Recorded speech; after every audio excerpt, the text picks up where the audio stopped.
उत्तर प्रदेश सरकार विधानमंडल का बजट सत्र 20 फरवरी से आहूत करने की तैयारी कर रही है। 21 फरवरी को योगी आदित्यनाथ सरकार के दूसरे कार्यकाल का दूसरा बजट पेश किया जा सकता है। सरकार बजट में युवाओं को लेकर कई ऐलान कर सकती है। इसी को लेकर योगी कैबिनेट ने विधानमंडल का सत्र आहूत करने का प्रस्ताव बाई सर्कुलेशन मंजूर किया है। विधानमंडल का सत्र 20 फरवरी से आहूत होगा। नियमानुसार सत्र आहूत करने से 15 दिन पहले नोटिस जारी होना आवश्यक है। लिहाजा सरकार ने विधानमंडल के बजट सत्र का प्रस्ताव कैबिनेट बाई सर्कुलेशन मंजूर किया। 20 फरवरी को पहले दिन राज्यपाल आनंदीबेन पटेल विधानमंडल के संयुक्त सत्र में अभिभाषण पेश करेंगी। अपना दल विधायक राहुल प्रकाश कोल के निधन के चलते शोक प्रस्ताव के बाद सदन स्थगित हो जाएगा।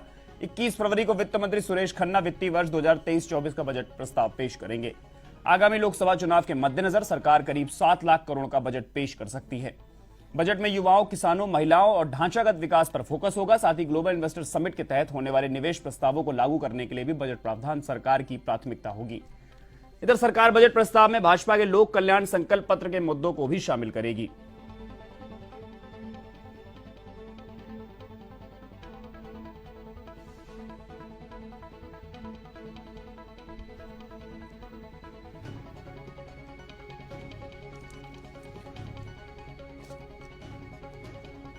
तो उत्तर प्रदेश में बजट सत्र 20 फरवरी से आहूत हो सकता है। इसको लेकर बाई सर्कुलेशन जारी कर दिया गया है और माना ऐसा जा रहा है कि इस बजट सत्र में युवाओं पर फोकस किया जाएगा। इस बजट में यह सत्र काफी हंगामेदार रहने की भी आशंका है। इधर ग्लोबल इन्वेस्टर समिट में भी सरकार के जो निवेश आएंगे उनको भी प्रस्ताव मंजूर करने की प्रक्रिया रह सकती है।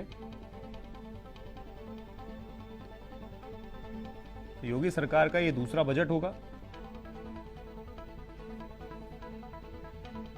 लेकिन सत्र आहूत करने के प्रस्ताव को फिलहाल मंजूरी मिल गई है और 20 फरवरी को सत्र आहूत होगा और ऐसा माना जा रहा है कि 21 फरवरी को सरकार बजट पेश कर सकती है।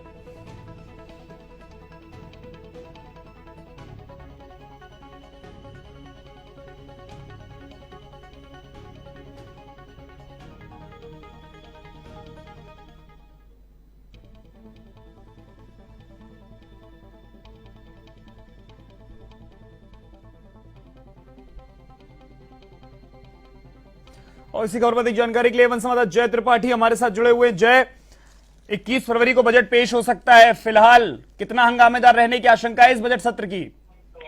देखिए ऋषभ, जिस तरीके से अगर हम बात करें तो लगातार कहीं ना कहीं विधानसभा बजट की बात करते हैं तो जो 20 फरवरी या 21 फरवरी को फिर यहाँ पारित होने जा रहा है, लगातार अगर हम उसमें बात करते हैं तो उत्तर प्रदेश में जो युवाओं हैं, युवाओं को लेकर विशेष ध्यान दिया जाएगा। और महिलाओं की बात करें तो महिलाओं को भी कहीं ना कहीं इसमें नई कोई ना कोई पद्धति मिलेगी। जिस तरीके से अभी तक कहीं ना कहीं किसान भी नजर आ रहे हैं, तो उत्तर प्रदेश के किसान को किस तरीके से इस बजट में क्या लाभ मिलेगा, इन सब चीजों का भी विशेष ध्यान दिया जाएगा।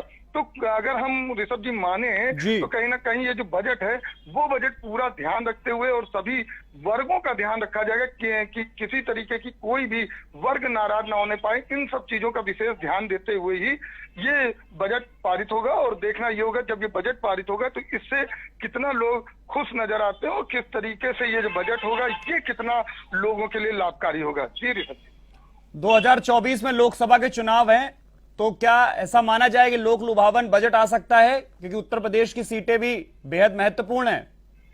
देखिए ऋषभ, अगर हम बात करें तो जिस तरीके से बजट आ रहे हैं, अगर हम पिछले बजट की बात करें, भी सीतारमण वित्त मंत्री ने जिस तरह से बजट किया तो उसको विपक्ष ने कहीं ना कहीं इसको बताया कि 2024 को लेकर ये लुभावना बजट है और इन चीजों को देखते हुए उन्होंने ये बजट बनाया है कि 2024 के चुनाव को तो वो उसको माने।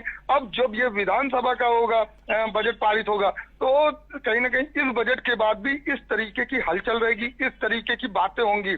और 2024 के चुनाव की अगर हम बात करें तो 2024 का चुनाव पूरी तरह से भारतीय जनता पार्टी के दिमाग में है और उन्हीं सब चीजों को विशेष ध्यान दिया जा रहा है और ध्यान रखते हुए किसी भी वर्ग या किसी भी व्यक्ति को नाराज नहीं करना चाहते हैं, पूरी तरह से ध्यान रखना चाहते हैं। उनका यही कहना है कि जो भी वर्ग है वो खुश हो जाए, क्योंकि अगर वो खुश है तभी सरकार खुश होगी। तो इन सब चीजों को ध्यान रखते हुए बजट पास होगा। अगर ये बजट इस तरीके का होता है या लुभावना होता है या खास करके कुछ ऐसी चीजें आती हैं कि जिसमें लगता है कि 2024 को लेकर ही बनाया गया, तो यह विपक्ष उस पर हमला बोलेगा और देखिएगा किस तरीके से 2024 का ये बजट होता है या नहीं, क्योंकि हर वर्ग का ध्यान रखते हुए ये बजट को पारित करने का प्रयास किया जा रहा है। जी ऋषभ।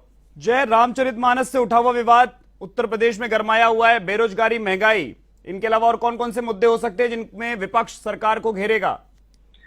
देखिए, अगर हम बात करें तो इस समय जो सबसे बड़ा विपक्ष के पास एक मुद्दा बन चुका है, स्वामी प्रसाद मौर्य द्वारा रामचरित मानस के बयान को लेकर अगर हम बात करें तो उसको बड़ा ही सुर्खियों में ले लिया गया है। और समाजवादी पार्टी की अगर हम बात करें, या उन्होंने जिस तरीके से एक राष्ट्रीय कार्यकारिणी नई संशोधित गठित कर दी, जिसमें आपको बताते चलें कि ब्राह्मण, ठाकुर, सभी वर्ग के लोगों को उसमें जगह दी गई है, क्योंकि 2024 में वो ये मैसेज देना चाहते हैं कि समाजवादी पार्टी के साथ सभी वर्ग के लोग हैं। अगर हम अन्य विपक्षियों की बात करें तो विपक्षियों का भी लगातार यही है कि जो सरकार की कमियां हैं उन कमियों को किस तरीके से उजागर किया जाए, और उजागर करते हुए 2024 के चुनाव में भारतीय जनता पार्टी को पछाड़ने का कार्य किया जाए।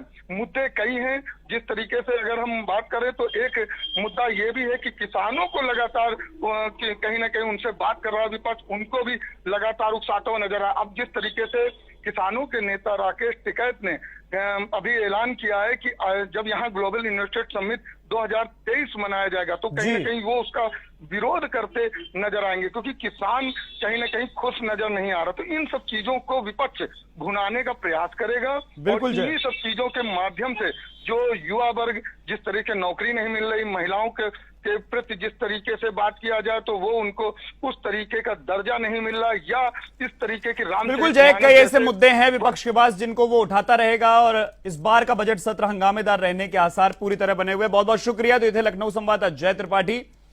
तो 21 फरवरी को सुरेश खन्ना वित्त मंत्री उत्तर प्रदेश सरकार के बजट पेश कर सकते हैं, ऐसा माना जा रहा है, और यह बजट सत्र काफी हंगामेदार रहने के आसार हैं।